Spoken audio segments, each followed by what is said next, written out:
Como parte da cobertura das eleições municipais, hoje vamos ouvir mais um candidato à Prefeitura de Ribeirão Preto. Estamos aqui no estúdio com Emilson Antônio Martinez Roveri, que se apresenta nas urnas como Emilson Roveri. Ele nasceu em Ribeirão Preto, tem 59 anos, é casado e pai de uma filha. Emilson é engenheiro de produção e também professor. Ele já foi candidato a vice em 2000 e candidato à Prefeitura de Ribeirão Preto em 2012. Em 2016 foi candidato a vereador, mas também não foi eleito. Ele disputa a vaga pelo partido Rede Sustentabilidade, tem como vice o advogado Luiz Mariano, também da Rede Sustentabilidade. Boa noite, candidato, seja bem-vindo. Boa noite, muito obrigado, Flávia, obrigado, Chico. Boa noite pela presença aqui no SP Record. Bom, o senhor não tem tempo de propaganda eleitoral na televisão, né? Infelizmente não. No site do TSE, o senhor declarou que gastou ali R$740 do seu próprio bolso, né? E recebeu R$2.000 do Diretório Municipal, uma campanha bem modesta. Então, eu lhe pergunto, isso pode atrapalhar a sua eleição ou é intencional essa campanha mais modesta para marcar território apenas? É o dinheiro que a gente tem, né? Se a gente conseguir mais, a gente vai utilizar, fazendo propaganda em jornais, revistas, etc. Mas, por enquanto, está indo bem. A gente está fazendo a campanha nas mídias sociais e fazendo um corpo a corpo com muito cuidado por causa da pandemia. Candidato, nunca é demais a gente falar em dinheiro quando a questão é um cargo público, né? Até porque a própria Justiça Eleitoral também pergunta isso a vocês, né? E deixa isso muito bem estampado e claro no site da Justiça Eleitoral. E lá no site, o senhor não declarou, disse que não tem nenhum bem em seu nome.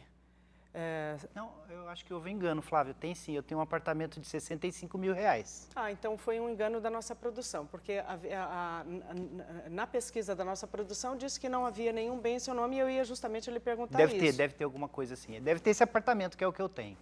Que é o que o senhor tem. É um apartamento lá no Jardim Paulista. Acumulado ao longo dessa vida, trabalhando como engenheiro e como professor. Exatamente. Com 59 anos de idade. Exatamente. Bom, o seu partido foi fundado pela candidata, já foi candidata à presidência, Marina Silva, né?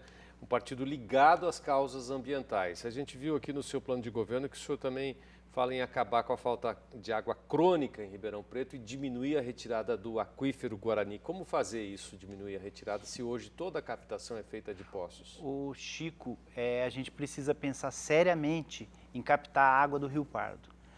Isso já deu uma... Isso assusta, né? Assusta, já assustou na eleição passada e aí acabaram recuando da posição. Mas isso é uma exigência da Agência Nacional de Águas. A gente precisa ter um plano B. E não depender apenas do aquífero Guarani.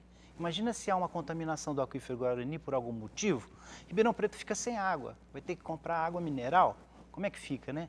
Então a gente precisa já começar a pensar nisso, isso não é para agora, isso demora, é um projeto de longo prazo, mas precisa começar a pensar nesse momento, para que daqui a alguns anos a gente tenha esse plano bem implementado. A maioria das cidades do Brasil usa água capta água de rio. De rio.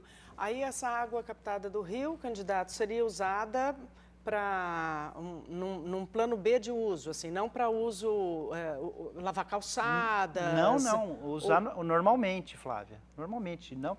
Para consumo. Para consumo, tratada, água potável. Transforma a água do rio em água potável. Teria que tratar. Essa questão, ela foi muito polêmica na última eleição, porque se entendia que a água captada do Rio Pardo iria para determinada região da cidade. A gente teria, então, uma parte de Ribeirão Preto bebendo água do aquífero e uma parte do Rio Pardo.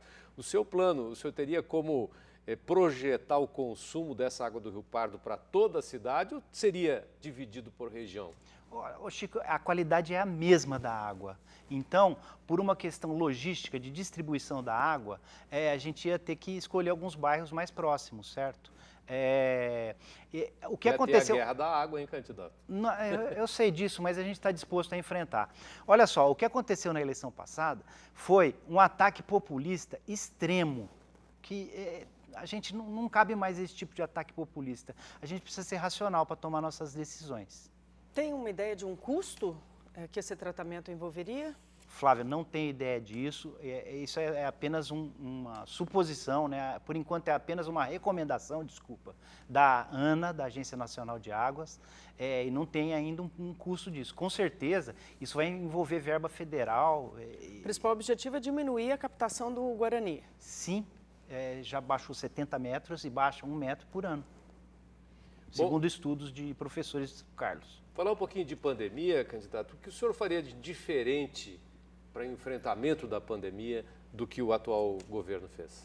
Com certeza, me reuniria com toda a comunidade acadêmica da rede municipal e reveria o Plano Municipal da Educação no sentido de implantar o ensino híbrido nos níveis um pouco mais avançados. Lógico que não para creche não dá para ter ensino semipresencial, tá certo? Seria mais ou menos essa parceria público-privada que tem aqui no seu plano para disponibilizar acesso digital a todos os estudantes da rede municipal? Faz parte, Flávia, isso faz parte. Mas mais do que isso, a gente precisa rever as metodologias de ensino.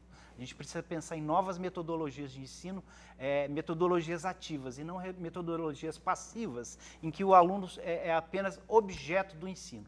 Ele precisa começar a ser sujeito do ensino, com várias técnicas que existem. Depois, se puder, eu posso até mencionar mais algumas. Pois não, fique à vontade. Pois não. A sala de aula invertida. O que é a sala de aula invertida? É quando o aluno vai preparado para a aula apenas para discutir com o professor e aprofundar sobre o tema. Para isso, ele já teria que ter assistido um vídeo sobre o assunto, certo? E não assistir uma aula expositiva, magistral, como normalmente acontece. A outra é a aprendizagem baseada em projetos, certo? E a aprendizagem baseada em problemas. Isso já é um sucesso na escola, nasceu na Escola da Ponte, em Portugal, e tem um projeto âncora em Cotia, e aqui em Ribeirão Preto também tem esse tipo de metodologia na escola da Dona Dal. Como é que o senhor acha, candidato, ainda falando um pouco em educação, porque há um risco de uma segunda onda da Covid, então, se eleito, o senhor vai possivelmente pegar uma prefeitura ainda sob a pandemia, embaixo de uma pandemia, de uma segunda onda da Covid-19. Como é que o senhor pretende administrar o retorno da educação, mesmo que ainda não híbrido, na rede municipal, embaixo de uma segunda onda ou possível segunda onda da Covid-19? É impossível fazer isso, tem que ser híbrido. A gente tem que urgentemente começar o ano letivo do ano que vem com o ensino híbrido, com o ensino semipresencial e presencial. Sim, aí assumindo a prefeitura, supostamente, por exemplo, em janeiro, os estudantes ainda não têm tablet nem computador na mão e o senhor também não vai ter dinheiro para comprar tudo isso. Sim, mas vamos fazer todo o esforço para que a gente tenha isso, Flávia. É uma prioridade, isso não está sendo colocado nessa eleição. Isso precisa ser colocado. Os estudantes fiquem em casa e que recebam, quem não tem condições de comprar, essa ferramenta para poder acompanhar à distância. Exatamente. O governo do estado de São Paulo, hoje, já vi no jornal, ele disponibilizou uma verba de R$2.000 para os professores comprarem notebooks, certo? O Bruno Covas, em São Paulo, está distribuindo 400 mil tablets. O pouco dinheiro que a prefeitura tem que ser usado nisso, nesse momento nisso, senão a gente vai deixar Ribeirão Preto, condenar Ribeirão Preto a um atraso educacional maior do que já está. O senhor é contra a reeleição? Absolutamente contra, isso está no nosso programa de governo. Eu acho que a possibilidade de reeleição para prefeito contamina o mandato. Sou absolutamente contra isso. A gente vê o que está acontecendo atualmente, né? A contaminação que houve no atual mandato do prefeito. Se eleito, então não tentaria de maneira alguma. Jamais, está escrito no meu programa de governo isso. Nós vimos isso, era uma pergunta a ser feita de fato. Contamina, viu? Contamina, porque você começa a pensar na reeleição e não no bem da população. Candidato, falando ainda um pouquinho de dinheiro, então vamos falar de orçamento previsto para Ribeirão, que pode ser que seja menor em função da crise, né, provocada por essa pandemia. Orçamento de Ribeirão, 3,5 bilhões de reais, um déficit de quase 650 milhões de reais. O orçamento está bem amarrado já com o gasto público, da máquina pública. Como é que o senhor pretende usar melhor esse dinheiro? O dinheiro é muito pouco que vai estar disponível mesmo. Na lei orçamentária anual, tem disponível para novos investimentos 5%. 5% é 130 milhões por ano, certo? Agora, o que nós não sabemos, analisando a lei orçamentária anual, é quanto desses 130 milhões já estão comprometidos com dívidas. Então, não sabemos o quanto que existe realmente disponível para investimento.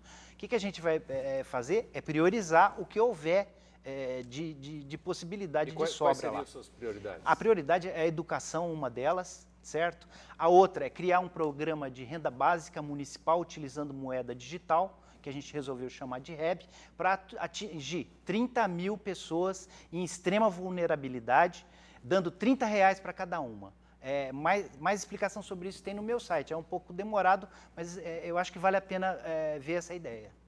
Uma moeda digital? Uma moeda digital. Já existe em Maricá, no Rio de Janeiro, e em Limoeiro de Anadia, no Alagoas. Nesse momento, o Eduardo Suplicy está fazendo uma live com especialistas nesse sentido.